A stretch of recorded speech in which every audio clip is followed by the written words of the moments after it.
سامنے کہ امام کی ولادت ہوئی، میں کہتا ہوں امام حسین کی ولادت بھی ایک کرامت ہے۔ وہ کس طریقے سے کرامت ہے؟ آپ جانتے ہیں کہ بچے ماں کے پیٹ میں 6 مہینہ نہیں رہتے، اور جو 6 مہینے کا بچہ پیدا ہوتا ہے پھر وہ جیتا نہیں بلکہ مر جایا کرتا ہے۔ کم سے کم 7 مہینے کا بچہ پیدا ہو اگر وہ زندہ رہے تو اللہ اکبر، بلکہ 7 مہینے کے بچے بھی کم زندہ رہتے ہیں، کمزور ہوتے ہیں، بہت کم بچتے ہیں، ان کو طبی علاج کی ضرورت پڑتی ہے۔ مگر یہ میرے حسین کی کرامت ہے میرے مولا کی کہ ماں کے پیٹ میں 6 مہینے رہے، اور 6 مہینے کے پیدا ہو کر صرف خود زندہ نہیں ہوئے بلکہ اللہ کے دین کو قیامت تک کے لیے زندہ کر۔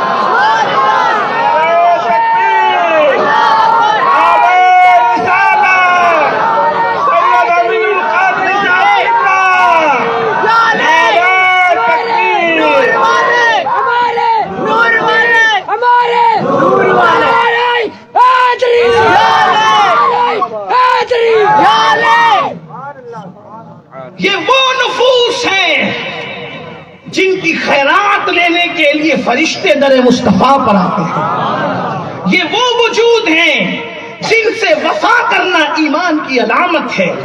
یہ وہ لوگ ہیں جن کے گھر میں جبریل بھی اجازت کے بغیر نہیں آتے۔ یہ وہ لوگ ہیں جن کی محبت ایمان کی علامت ہے۔ یہ وہ لوگ ہیں جن سے وفا کرنا جنت میں جانے کا سبب ہے۔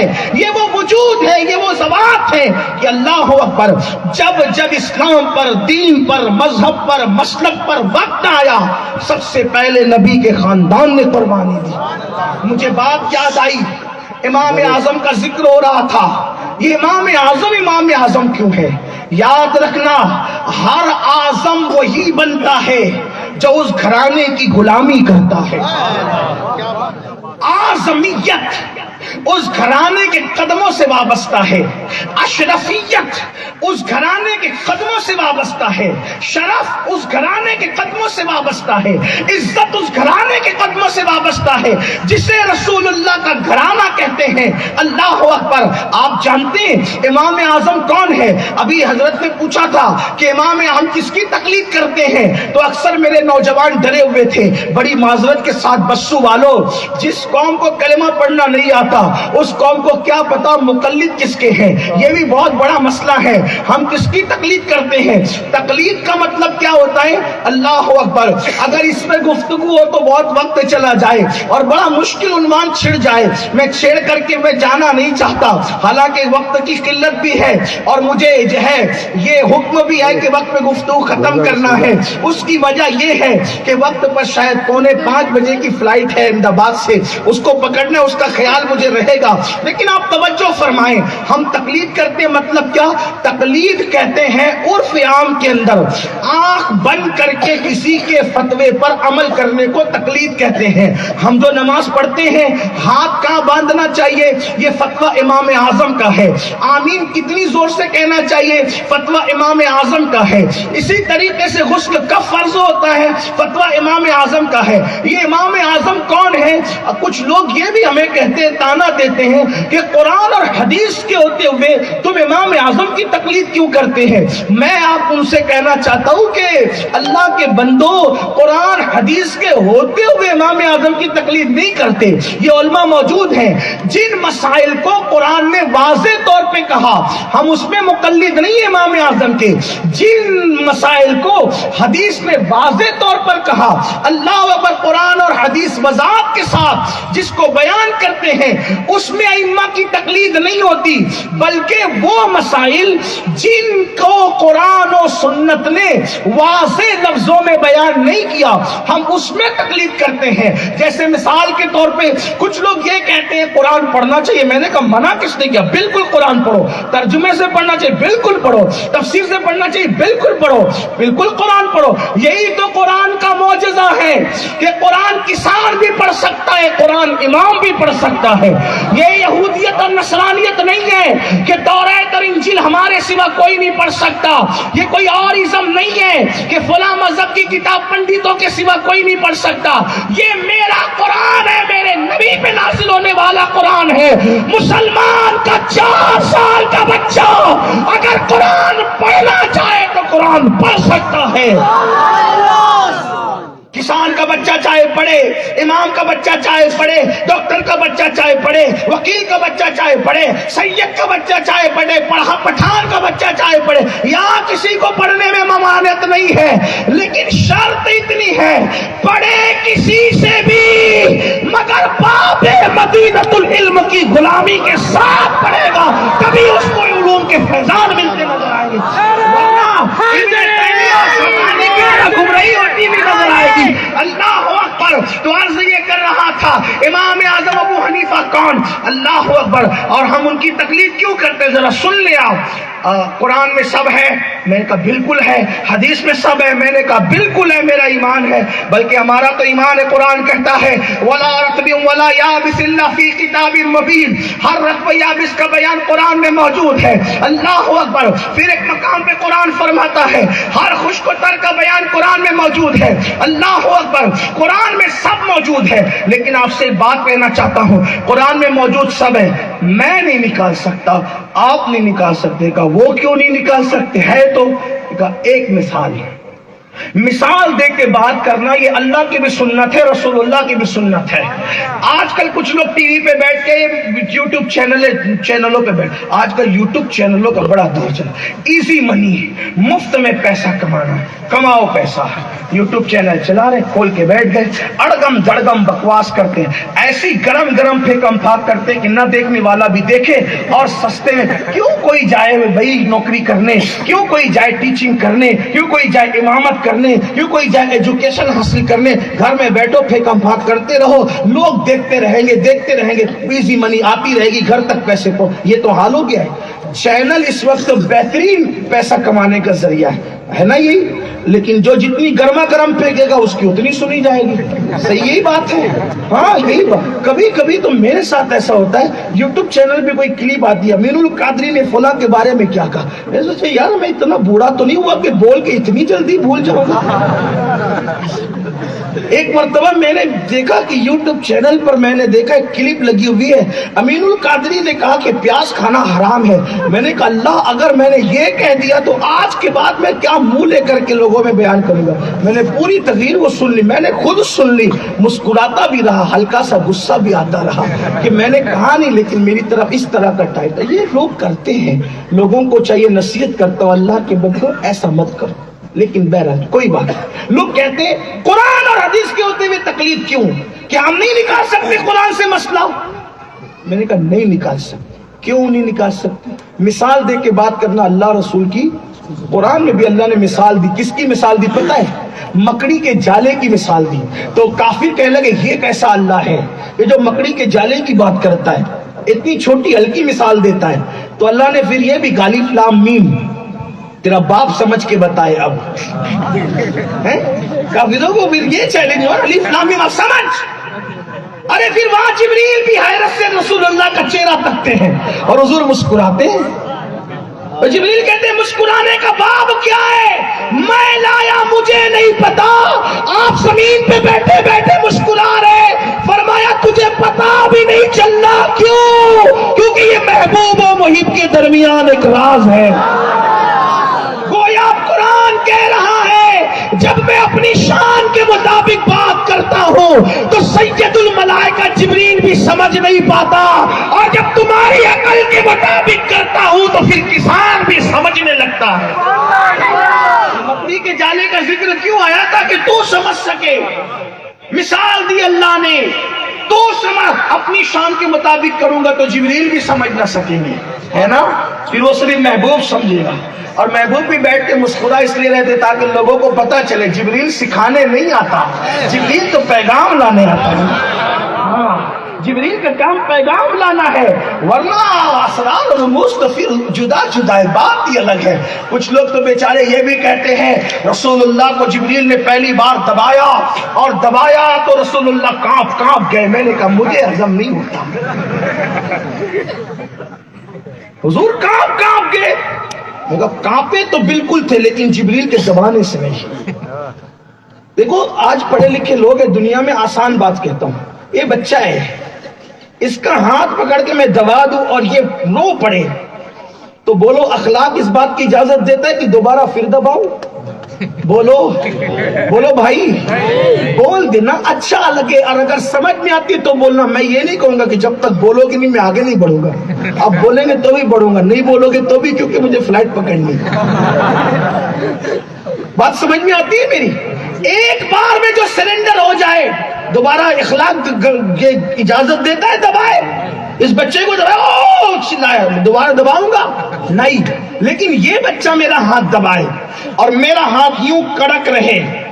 عام طور پہ میں میرے بچوں کے ساتھ یہ کرتا ہوں, آپ بھی کرتے ہوں گے, چل ہمت ہے تو میرا ہاتھ دبا کے بتا, اور بچے مل کر دباتے ہیں. یہ دبایا نہیں دبا, پھر ہاتھ تھک گیا, پھر چھوڑ دیا, پھر دوبارہ دبانے کی کوشش کی, پھر نہیں دبا سکا تو 100 دبانی.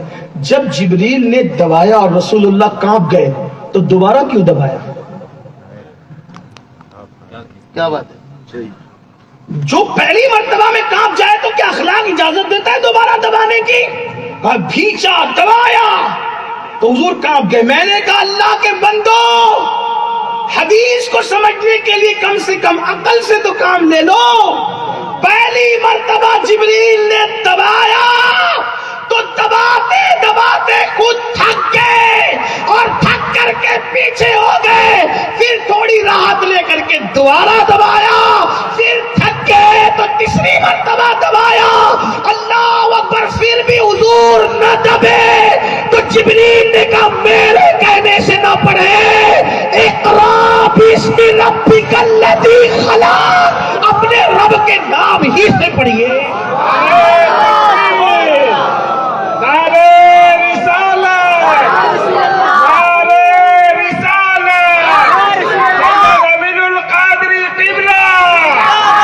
اور یہ میں اپنی طرف سے نہیں کہہ رہا ہوں, یہ ہے حدیث کی شرح میں. 3 مرتبہ دبایا جبریل نے, پھر کہا اپنے رب کے نام سے پڑھے تو حضور نے پڑھا. پھر کانپے کیوں؟ جبریل کے دبانے پہ نہیں کانپے, کیا بات, ذمہ داری کے احساس سے کانپے. احساس ذمہ داری تھا.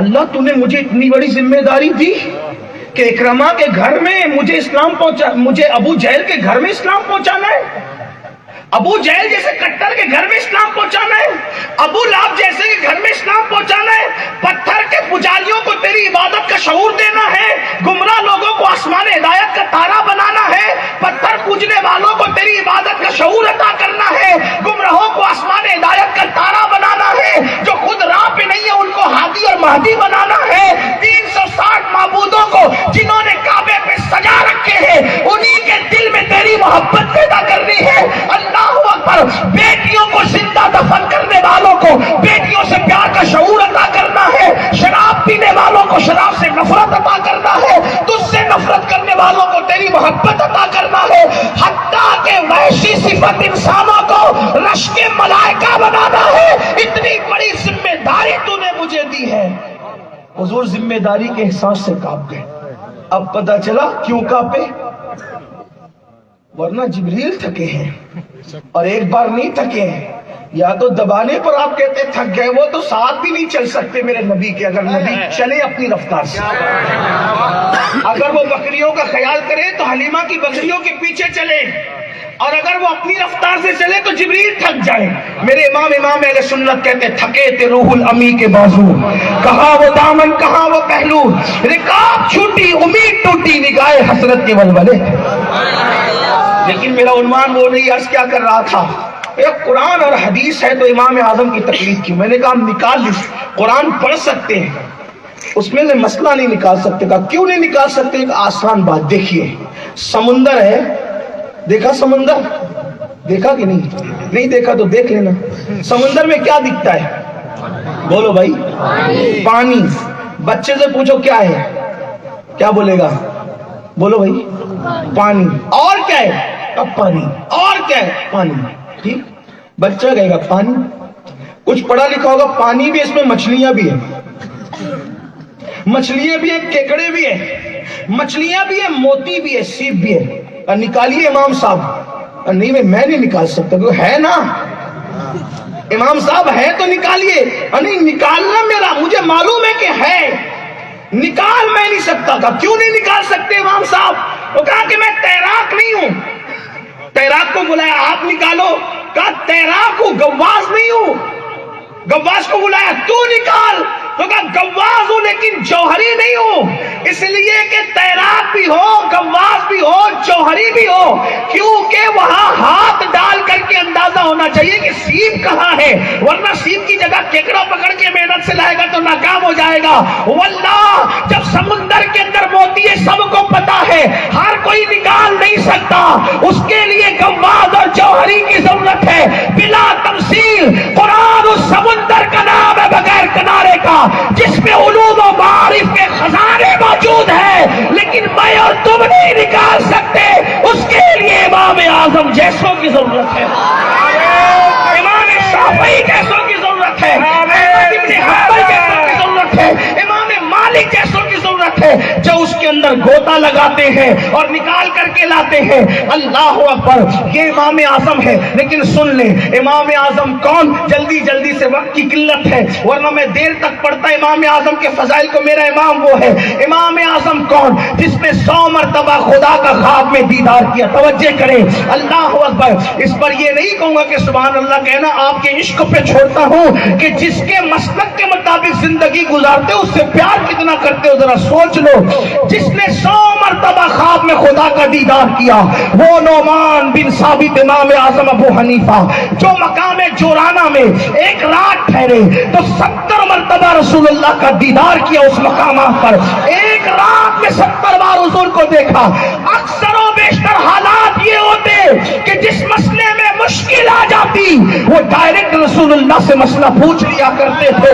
یہ امام اعظم ابو حنیفہ, وہ امام اعظم ابو حنیفہ. میرے آقا نے اپنے صحابی انس بن مالک سے کہا, اے انس میں تجھے ایک امانت دے رہا ہوں. میری امت میں ایک بندہ ہے جو میری امت کا سراج ہے, جو میری امت کا چراغ ہے. جب اس سے تیری ملاقات ہو میری یہ امانت اس کو دے دینا. عرض کی آقا وہ کیا امانت ہے؟ حضور نے اپنا لعاب نکالا, حضرت انس بن مالک کے منہ میں ڈالا. جب تیری ملاقات ہو میرا ایک امتی ہوگا جس کا نام نعمان ہوگا, اس کو ابو حنیفہ کہا جائے گا, یہ میری امانت اس تک پہنچا دینا.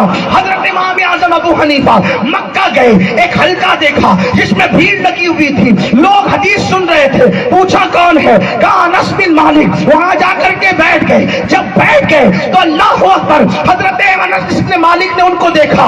نعمان ہاں, ابو حنیفہ ہاں, تیری امانت حضور نے مجھے دیا ہے تو عطا کر دیجئے. لعاب منہ سے نکالا, ابو حنیفہ کے منہ میں ڈالا. اس لیے ابو حنیفہ وہ لعاب مصطفیٰ کی برکت تھی, وہ لعاب مصطفیٰ کی برکت تھی کہ کوئی مسئلہ ایسا نہ تھا جس کو امام اعظم ابو حنیفہ حل کرتے نظر نہیں آتے.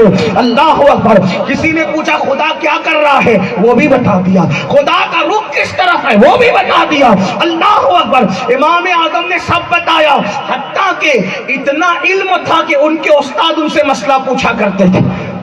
امام اعظم کے استاد ان سے مسئلہ پوچھا کرتے تھے.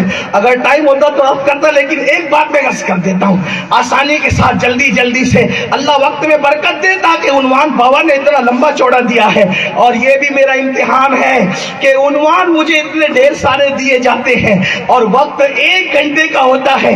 گویا کہ اس چڑیا کی طرح پر کاٹ کے کہا جاتا ہے کہ اب اڑتے رہیے. بولیے اس کا حال کیا ہوگا بیچاری چڑیا کا. لیکن یاد رکھیے غوثیت ماپ کا فیضان ہے, سید بادشاہ کا حکم ہے, بات انشاءاللہ ہوگی. چلیے بات میں عرض کر رہا تھا, امام اعظم ان کے استاد مسئلہ پوچھا کرتے تھے. کیا پوچھے؟ ان کے استادوں میں ایک استاد تھے امام اعمش.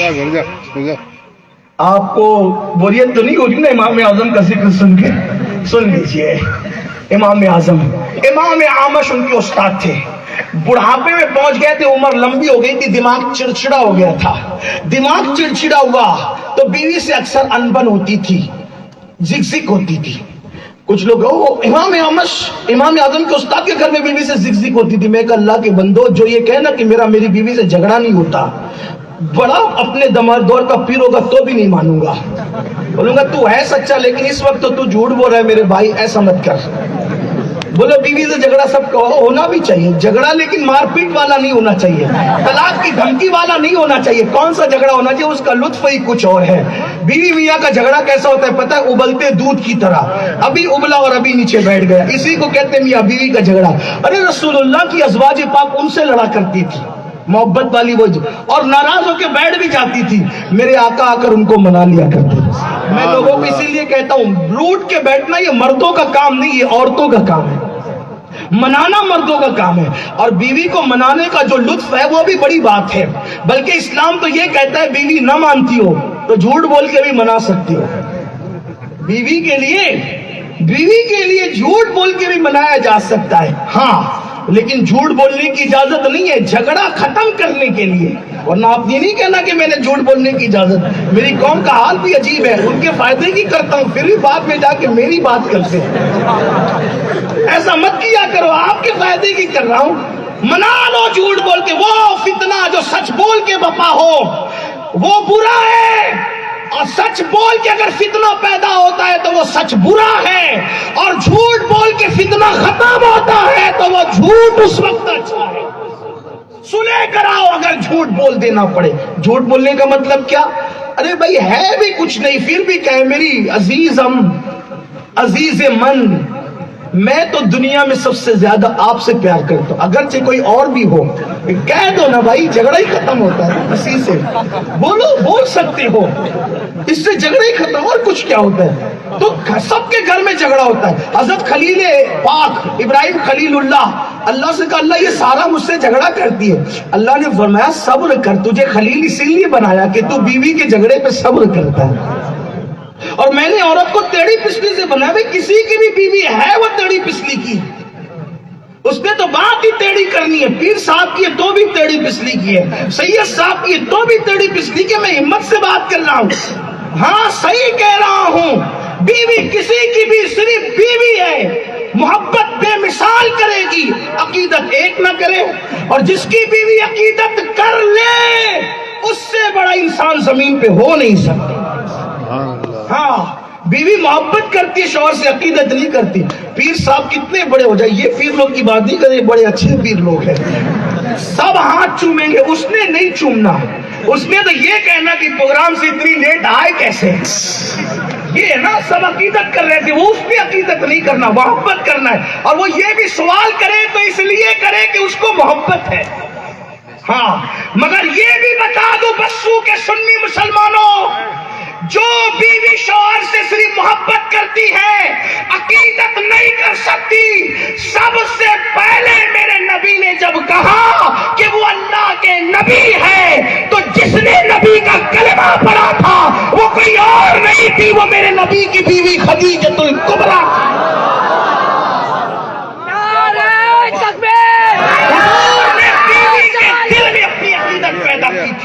کتنے بڑے ہوں گے حضور, اب کتنے بڑے ہیں حضور.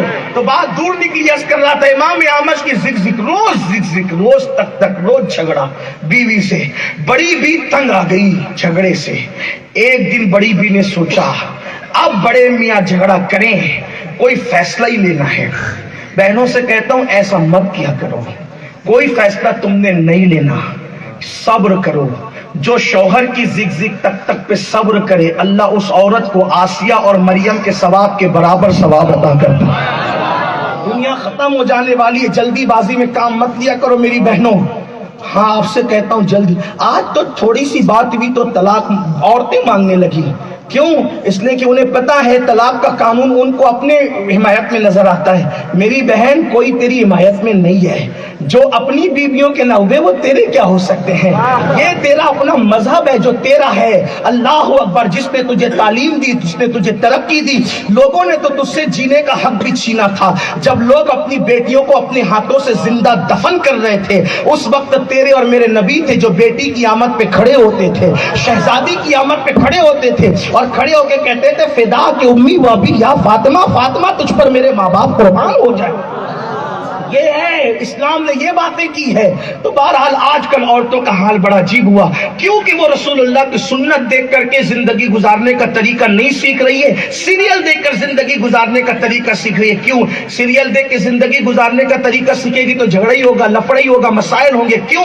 کیونکہ اس نے سنگار کرنا ہے تو ولیمے میں جاتے وقت کرنا ہے، شوہر کے آتے وقت اس نے کوئی سنگار نہیں کرنا ہے۔ حالانکہ اسلام میں سنگار ولیمے میں جاتے وقت نہیں ہے، اسلام میں سنگار شوہر کے آتے وقت ہے۔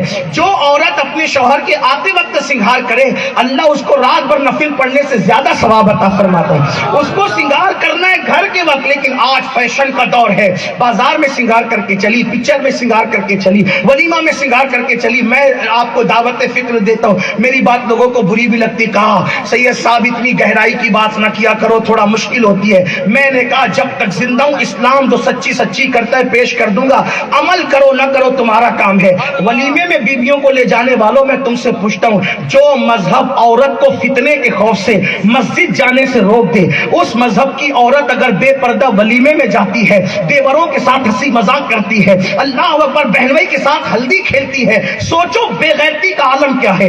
آسمان پھٹے گا نہیں، عذاب نہیں برسے گا۔ لوگ کہتے مولانا میرا کاروبار لٹ گیا، بیوی کو آوارگی کی راہ پہ ڈالے گا تو کاروبار نہ لٹے گا، اس لیے کہ یاد رکھنا جس کی بیوی کھلے سر ہوتی ہے اس گھر میں کبھی رحمت کے فرشتے نہیں آتے۔ اللہ اکبر، رحمت کے فرشتے صرف کتے کے بٹھانے پر نہیں آتے۔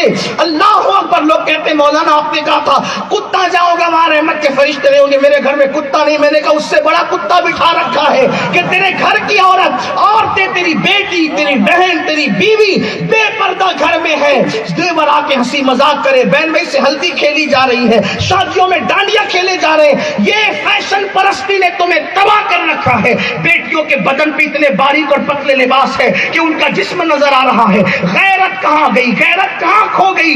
یاد رکھو، لوگ کربلا کربلا کربلا کی بات کرتے ہیں، صرف سننے کے لیے کربلا ہے، عمل کرنے کے لیے کربلا کب ہوگا؟ واللہ رسول اللہ نے اپنی شہزادی کی تربیت کی، سیدہ فاطمہ کی، تو ان کے سر کے دوپٹے کو کبھی چاند و سورج نے نہیں دیکھا، اور فاطمہ نے سیدہ زینب اور ام کلثوم کی تربیت کی تو سیدہ زینب کے پردے کا حال یہ تھا، جب دوپٹہ چھین لیا گیا تو سیدہ زینب پاک نے چلے ہوئے خیمے کی کنات اٹھا کے اپنے سر پہ رکھ لیا، لیکن اس وقت بھی پردہ نہیں چھوڑا۔ میں آپ سے پوچھنا چاہتا ہوں، فیشن فیشن فیشن، جب بھی اسلام سے بغاوت کرو گے ذلت ہوگی، رسوائی ہوگی، تباہی ہوگی، بربادی ہوگی۔ آج زنا کیوں عام ہو رہا ہے؟ عورتیں بے حجاب ہو گئی اس لیے، مرد بے باک ہو گئی اس لیے۔ یاد رکھیے، اگر زنا پہ کنٹرول کرنا ہے تو پرس میں چاقو رکھ کر کے زنا پہ کنٹرول نہیں ہوگا۔ عورت کو حجاب میں کر دو، مردوں کو خدا کی خشیت عطا کر کے ان کی نگاہیں اللہ کے خوف سے جھکا دو، دیکھو زنا پہ کیسے کنٹرول ہوتا ہے۔ لیکن افسوس، صد افسوس، فلمیں، سیریل، ڈائلاگ، یہ سب چل رہا ہے۔ میری بہنوں سے کہتا ہوں اللہ کے لیے بہنوں ایک دن مرنا ہے، میں تو کروڑ پتی کی بیوی ہوں بہن، میرے شوہر کی تو فیکٹری ہے، میرے شوہر کی تو کار ہے، میں کہتا ہوں میری بہن یہ شریک حیات ہے تو اس کی، جس دن مرے گی نا اس دن نہ تیرا شوہر تیرا ہے، نہ تیرے بیٹے تیرے ہیں، نہ تیرا گھر تیرا ہے، نہ تیری کاریں تیری ہے، اکیلے جانا ہے، زیور بھی رہے گا، ایک چھوٹا سا چھلا بھی تیری انگلی میں نہیں رہے گا۔ تو کفن میں نہ اپنا شوہر لے جائے گی، نہ بلڈنگ لے جائے گی، نہ کار لے جائے گی، نہ سنگار دان لے جائے گی، تو اپنے کفن میں صرف اپنا عمل لے کر جائے گی میری بہن۔ اس لیے اس دن سے ڈر جس دن تیری موت کو تو گلے لگائے گی۔ اور سن لے، جو ہلدی اور چندن میں نہانے والی عورتیں تھی بادشاہوں کی، وہ زندہ نہ رہی تو کب تک زندہ رہے گی؟ اس لیے آوارگی نہ کرو، اسلام سے بغاوت نہ کرو، مسلمان بنو۔ تم مسلمان ہو اس کا احساس کرو۔ کہاں تک مسلمان ہو؟ کتنے مسلمان ہو؟ کلمہ نہیں آتا مسلمان ہو، نماز نہیں آتی مسلمان ہو، گھروں کے اندر گانے بجتے مسلمان ہو، گھروں کے اندر تلاوت نہیں ہوتی مسلمان ہو، بچیاں بے پردہ گھومتی مسلمان ہو، کون سے مسلمان ہو؟ صرف جمعہ کی 2 رکعت والے اور گوشت کھانے والے مسلمان ہو؟ احساس کرو، ہنسنے کی بات نہیں، احساس کرو۔ مسلمان تو وہ تھا جس کی آنکھ کھلنے سے لے کے آنکھ بند ہونے تک وہ اسلام کی جو ہے وہ حدود کا خیال کرتا تھا، اسلام کے قوانین کا خیال کرتا تھا، وہ سوچتا بھی تھا تو اسلام کے مطابق، بولتا بھی تھا تو اسلام کے مطابق، چلتا بھی تھا تو اسلام کے مطابق۔ حد تو یہ ہے کہ مسلمان دور سے گزر جاتا تو لوگ پکار اٹھے کہ یہ مسلمان جا رہا ہے۔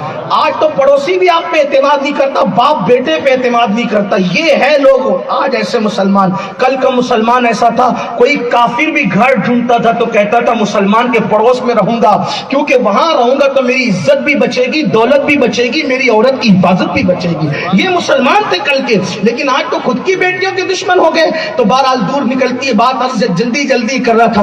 امام اعمش کی بیوی نے فیصلہ کیا کہ آج بڑے میاں آ کے جھگڑا کریں گے، اور جب جھگڑا کریں گے تو میں نے کوئی فیصلہ کرنا ہے۔ بڑے میاں حضرت امام اعظم کے استاد امام اعمش جھگڑا کیا اور غصے میں خوب کچھ کہنے لگے، تو ان کی بیوی نے کہا اب جاؤ، میں آپ سے بات نہیں کروں گی۔ بول دیا، بیوی نے بول دیا تم سے بات نہیں کروں گی۔ امام اعمش نے کہا اگر تو نے آج فجر سے پہلے مجھ سے بات نہیں کی نا تو طلاق۔ وہ طلاق دے دی، اور کیا شرط رکھی؟ فجر سے پہلے۔ یہ ہوگی بڑی بھی خوش، اب فجر سے پہلے میں نے بات نہیں کرنا، فجر کی اذان ہوگی طلاق پڑ جائے گی، اپنے بھائی کے گھر جاؤں گی، بڑھاپے میں سکون سے رہوں گی۔ لیکن یہ بھی غلط فہمی عورتوں کی، شوہر کو چھوڑ کے سونے کے پلنگ پہ بھی زندگی گزارو گی نا، راحت نہیں ملے گی۔ جیسے پانی کے بغیر مچھلی کو چین نہیں مل سکتا، ویسے شوہر کے بغیر بیوی کو سکون نہیں مل سکتا۔ یہ غلطی کبھی مت کرنا، تمہاری بھابھی بہکائے، تمہاری بہنیں بہکائے، تمہاری سہیلیاں بہکائے، چھوڑ اس نکمے کو، کہنا نکما ہے لیکن ہے میرا، کیونکہ قرآن کہتا ہے لِتَسْكُنُوا إِلَيْهَا۔ کیا بات ہے، واہ واہ سبحان اللہ۔ جو شوہر دے سکتا ہے وہ باپ نہیں دے سکتا، جو شوہر دے سکتا ہے وہ بھائی نہیں دے سکتا۔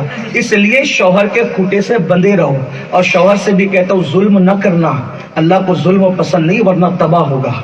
چڑیا پہ ظلم کرنے والا جہنم میں جائے گا، بیوی پہ ظلم کرنے والا کب جنت میں جائے گا؟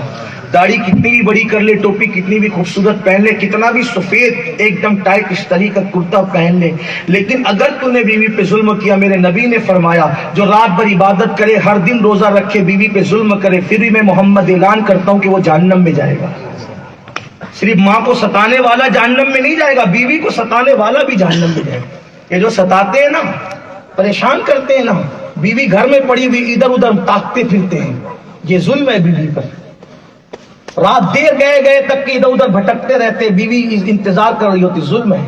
جلسے میں آئے اللہ کا ذکر سننے، یہ ظلم نہیں ہے، یہ تو ضرورت ہے، لیکن آپ ادھر ادھر بھٹکتے رہے، ہوٹلوں میں خود کھائیں، بیوی کو کھانے کے لیے نہیں، اپنے لیے جنس لائے تو 4000 کی بیوی کو 500 پھینک کر دے جائے کہ کپڑے لے آنا، یہ ظلم ہے۔ جس قیمت کا تم پہنتے اسی قیمت کا اس کو پہناؤ، جیسا کھانا تم کھاتے ویسی قیمت ویسا کھانا اس کو کھلاؤ، اس کو اتنا پیار دو کہ ایسا لگے کہ اس کے سوا مجھ سے کوئی زیادہ پیار نہیں کر سکتا۔ لیکن بات لوگوں کی ہے، دین نہیں سیکھا، سب سیکھا، دین نہیں سیکھا۔ تو عرض یہ کر رہا تھا، امام اعمش کی بیوی نے کہا میں تم سے بات نہیں کروں گی۔ امام اعمش نے کہا نہیں کرے گی نا، فجر اگر رات ختم ہونے سے پہلے فجر سے پہلے تک نہیں کرے گی، طلاق دے دی۔ بڑی بھی نہیں کہا اب تو بات کرنا ہی نہیں۔ ایک شاگرد کو بھیجا، کنیز کو بھیجا، بولو نا۔ غصہ ٹھنڈا ہو گیا امام اعمش کا، کیونکہ وہ جھگڑا دشمنی والا نہ تھا۔ کون سا تھا؟ وہ دودھ والا تھا، جیسے ادھر آگ لگی اٹھا اور پھر نیچے چلا، ایسے میاں بیوی کا جھگڑا ایسی ہوتا ہے، اور اس کا لطف بھی الگ ہے۔ کون سا لطف ہے؟ بیدم شوارسی نے کسی اور رنگ میں کہا تھا، میں اس رنگ میں کہہ دوں کہ روٹنے کا سبب تو تم جانو، ہم تو مصروف ہیں منانے میں۔ ان کے منانے کی لطف بھی اور لذت بھی کچھ اور ہی ہے نا۔ تو امام اعمش نے کنیز کو بھیجا، غلام کو بھیجا، اس کو نہ ہم تو بات نہیں کریں گے، ہم تو بھائی کے گھر جا کے رہیں گے۔ ٹھیک ہے۔ امام اعمش نے دیکھا کہ اب کہیں سے بگڑی بنتی نہیں ہے، تو سوچا اس موقع پہ کوئی کام آ سکتا ہے، تو میرا شاگرد جسے دنیا نعمان امام اعظم کہتی ہے، وہی میرا مسئلہ حل کر سکتا ہے۔ یاد رکھنا، علم سب کو مل سکتا ہے، فیضان علم کسی کو ملتا ہے۔ امام اعظم کی گانٹ بندی ہوئی تھی باب مدینۃ العلم کی چوکھٹ سے، اسی لیے وہ فیضان علم ملتا ہے۔ وہ مرید تھے، امام اعظم مرید تھے امام زین العابدین کے بیٹے شہزادے حضرت سیدنا زید شہید کے، اور میں آخری میں بتاؤں گا آپ کو زید شہید کون اور امام اعظم کی شہادت کیوں ہوئی، اسے بات ختم کر دوں گا، لیکن سنیے، علی بات آسا سب کو پتا ہے، اس کے راز باب مدینۃ العلم سے جڑنے والوں کو پتا ہے۔ علم سب کے پاس آ سکتا ہے، فیضان علم سب کے پاس نہیں آ سکتا، لیکن یہ بات بھی کہہ دوں، اگر کوئی یہ کہتا ہے نا کہ ہم صرف علی کو مانیں گے اور کسی کو نہیں مانیں گے، تو اس مکار سے بھی ہوشیار رہنا۔ کیوں؟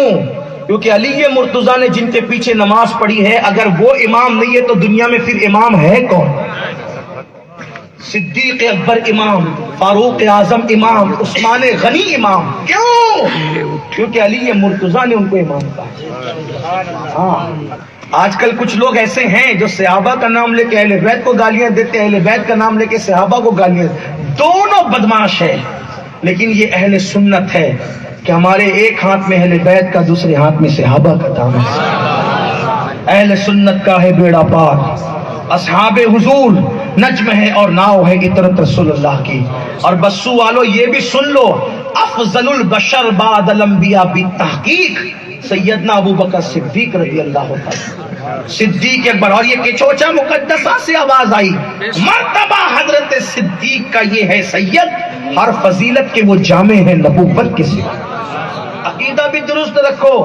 آپ کے گلی کوچوں میں آتے ہیں بہت لوگ، لیکن میں آؤں، باپو آئیں، محمد علی باپو آئیں، علماء آئیں، مفکرین آئیں، خطبہ آئیں، محدثین آئیں، ہماری باتوں کو فوراً مت مانو، ہماری باتوں کو چیک کرو، غوث اعظم کے مطابق بول رہا ہے کہ غوث اعظم سے ہٹ کے بول رہا ہے، غریب نواز کے مطابق بول رہا ہے کہ غریب نواز سے ہٹ کے بول رہا ہے، محبوب الہی کے مطابق بول رہا ہے کہ محبوب الہی سے ہٹ کے بول رہا ہے، مجدد اعظم کے مطابق بول رہا ہے یا ان سے ہٹ کے بول رہا ہے، وارث پاک کے مطابق بول رہا ہے کہ ان کے ہٹ کے بول رہا ہے۔ اگر بزرگوں کے مطابق بولی ہے، کوئی چھوٹا آدمی بھی بولے تو مان لو، اور اگر بزرگوں کے خلاف بولی ہے، کتنا بھی بڑا آئے اس کو ریجیکٹ کر دو۔ کیوں؟ کیونکہ تیرے غلاموں کا نقش قدم ہے راہ خدا، وہ کیا بہک سکے جو یہ سراغ لے کے چلے۔ نئی نئی باتوں کی ہمیں کوئی ضرورت نہیں ہے، ہمیں وہی پرانا قدیم عقیدہ لے کر چلنا ہے جس پر ہمارے بزرگ رہے، ہمارے بزرگ اسی پہ دنیا سے رخصت ہوئے۔ تو عرض کر رہا تھا، حضرت امام اعمش نے سوچا یہ بگڑی کون بنا سکتا ہے؟ استاد سوچ رہا ہے کون بنا سکتا ہے؟ امام اعظم ابو حنیفہ۔ ہائے ہائے، جس پہ استاد اعتماد کرے، گئے خود سے چل کے، نعمان ایک مسئلہ پوچھنا ہے۔ آپ نے میں حضور آپ مجھے بلا لیتے میں ہی آ جاتا، آپ نے تکلیف کیوں؟ دیکھو اتنے بڑے ہیں، ادب دیکھو استادوں کا۔ آج کل تو کچھ بن جائے نا تو اپنی اوقات ہی بھول جاتے ہیں۔ جس نے الف با پڑھایا، جس نے الف با پڑھایا وہ عالم نہیں ہے، لیکن آپ عالم بن جائیں تو عالم بننے کے بعد آپ کو الف با پڑھانے والے کے لیے اٹھ کے کھڑے ہونا چاہیے، کیونکہ مولا علی فرماتے ہیں جس نے تجھے ایک حرف بھی سکھا دیا تو اس کا غلام بن گیا۔ استاد کا ادب یہ، جو استاد کا ادب نہ جانے اس کو علم کا فیضان کبھی نہیں مل سکتا۔ نہیں یہ تو ناظرہ کھائے میں تو عالم ہوں، نہیں میرے بھائی، پڑھایا الف با، اس زینے پر پہنچایا اس نے تجھے ہے۔ اسی طریقے سے کتنے بھی بڑے ہو جاؤ، ادب والوں کا ادب کرو، عزت جس کی ہے اس کی عزت کرو۔ آج کل کچھ لوگوں کا حال یہ ہے، اگر کوئی سید زیادہ چہرے پہ داڑھی نہیں ہے تو وہ ادھر ادھر دیکھتے ہیں، ہاتھ چوموں کہ نہیں چوموں؟ کیا بات ہے، واہ واہ واہ، کیونکہ اس کے چہرے پہ داڑھی نہیں ہے۔ حالانکہ اگر سید کے چہرے پہ داڑھی نہیں ہے تو میں ان کا خادم، ان کا غلام، ان کا چھوٹا بھائی، ان کے در کی جوتیاں سیدھی کرنے والا، ان سے کہتا ہوں سید بادشاہ داڑھی رکھ، تیرے نانا کے حکم پہ تو عمل نہ کرے تو کون کرے؟ لیکن اس کو میں بعد میں بات کروں گا، آپ سے کہتا ہوں ادھر ادھر داڑھی ہے نہیں، چوموں کہ نہیں چوموں؟ تو داڑھی کو چوم رہا ہے کہ نسبت رسول کو چوم رہا ہے؟ کیا بات ہے۔ اگر تو داڑھی چومنے والا ہے تو داڑھی والے تو بہت ہیں، اور اگر نسبت رسول کو چوم رہا ہے تو ایک پلڑے میں داڑھی رکھ اور دوسرے پلڑے میں نسبت رسول رکھ۔ داڑیاں تو اور مذہب والوں کو بھی آتی ہے، نسبت رسول تو ایمان کے سوا کسی کو نہیں۔ ہم نسبت چومتے، یاد رکھ داڑھی نہ رکھنے سے نسبت گندی نہیں ہوتی۔ جن کے لیے آئے تطہیر نازل ہو وہاں کبھی گندگی ہو بھی نہیں سکتی۔ ہاں اس کا خیال کرنا۔ اور جو نہیں کرتے نا، میرے نبی نے فرمایا اگر کوئی کعبۃ اللہ کے سامنے اور مقام ابراہیم کے بیچ میں حالت سجدہ میں مر جائے اور میری آل سے دشمنی رکھتا ہے، مرے گا تو جہنمی مرے گا۔ اس لیے تھوڑا خیال کرو، اپنا مرتبہ مت دیکھو، ان کی نسبت دیکھو۔ تم کتنے بھی بڑے ہو، اس گھرانے کے غلام ہو، اور ان کی غلامی آپ کے لیے عیب نہیں ہے، ان کی غلامی ہمارے لیے تر امتیاز ہے۔ واللہ نبی اور آل نبی کی غلامی سے بڑھ کر کوئی نسبت ہو ہی نہیں سکتی۔ امام اعظم ابو حنیفہ کے استاد آئے تو کہا حضور آپ کیوں آئے؟ میں آتا آپ بات کیا ہے؟ کہا نعمان میرے شہزادے ایک مسئلہ آ گیا۔ کہا بڑی بھی ہو گئی ناراض، جھگڑا ہوا تو میں نے طلاق کی بات کر دی کہ بات نہیں کرے گی تو طلاق ہوگی۔ کہا حضرت بس اتنی سی بات ہے؟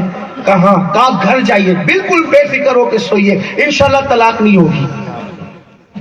اتنا یقین تھا اپنے شاگرد پہ کہ یہ جو کہہ دے بس ہونا وہی ہے، کیونکہ مسئلے صرف کتابوں کی لکھی ہوئی عبارتوں پہ حل نہیں ہوتے، مسئلے تو دماغ سے حل ہوتے ہیں۔ ہاں نظر گہری ہونی چاہیے۔ استاد گئے، لیٹ گئے، سوچتے تھے کرے گا کیا۔ امام اعظم نے اپنے شاگرد کو بلایا، ادھر آ۔ جب رات کا آخری پہر آئے نا اور فجر کو کچھ منٹ باقی رہے تو اس وقت جانا اور امام اعمش کے بازو میں جو مسجد ہے ان کی جس میں وہ نماز پڑھاتے ہیں اس کے مینار پہ چڑھ کے اذان دینا، بس تیرا کام یہ ہے۔ فجر سے پہلے اذان دینا آخری حصے میں۔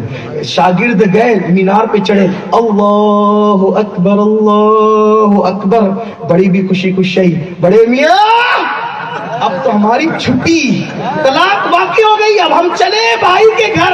امام اعظم نے دروازے پہ دستک دی، مبارک ہو استاد، طلاق واقع نہیں ہوئی کیونکہ آپ نے کہا تھا اگر فجر سے پہلے بات نہیں کی تو طلاق۔ ابھی فجر کا وقت شروع ہونے میں ٹائم باقی ہے اور انہوں نے آپ سے بات کر لی ہے، اس لیے طلاق واقع نہیں ہوئی ہے۔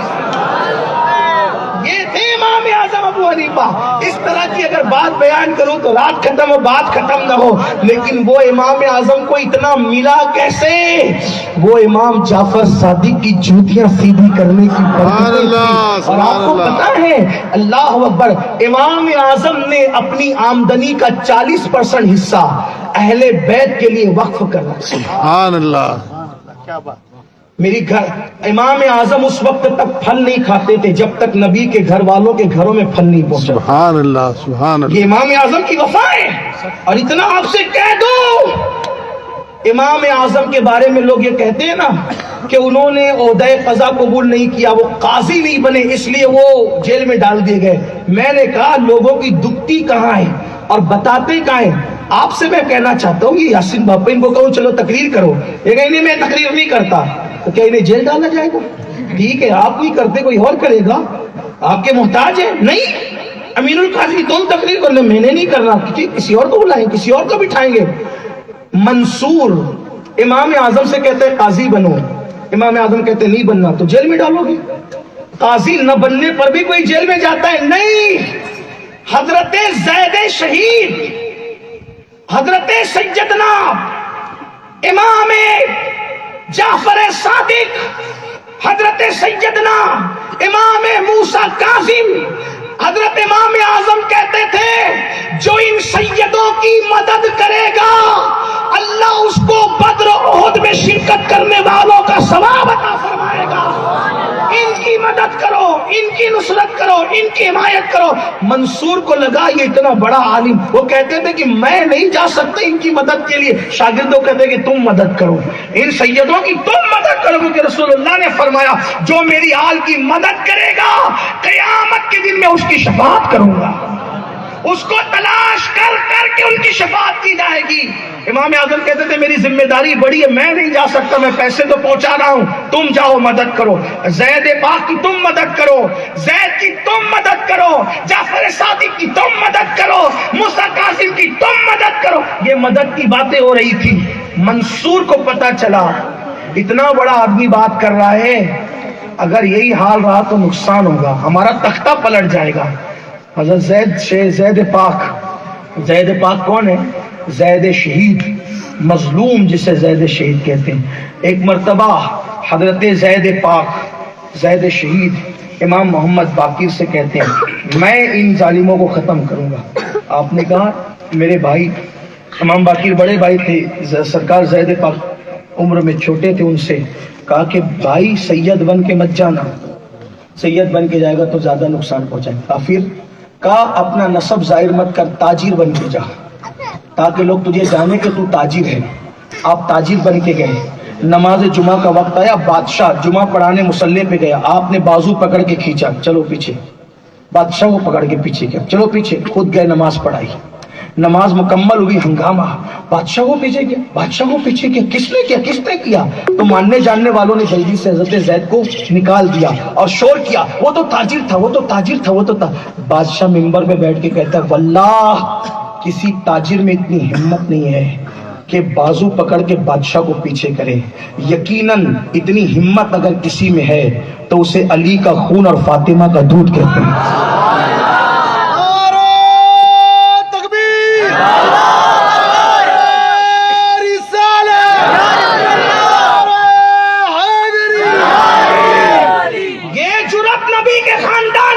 کسی میں نہیں ہے کہ بادشاہ کو کھینچ کر کے پیچھے کر، تحقیق کی گئی تو یہ ہوا کہ وہ حضرت زید تھے، یہ تھے زید، ان سے مرید تھے امام اعظم ابو حنیفہ، ہم نے اپنے بزرگوں سے یہ سنا ہے، شاگرد امام جعفر صادق کے اور سلسلہ بیعت حضرت زید پاک سے، یہ امام اعظم ابو حنیفہ۔ تو امام اعظم بہت محبت کرتے تھے، بہت پیار کرتے تھے، تو منصور نے دیکھا کہ مسئلہ بنتا نہیں ہے، بگڑتا نظر آتا ہے، تو حضرت امام اعظم کو مارنا کیسے؟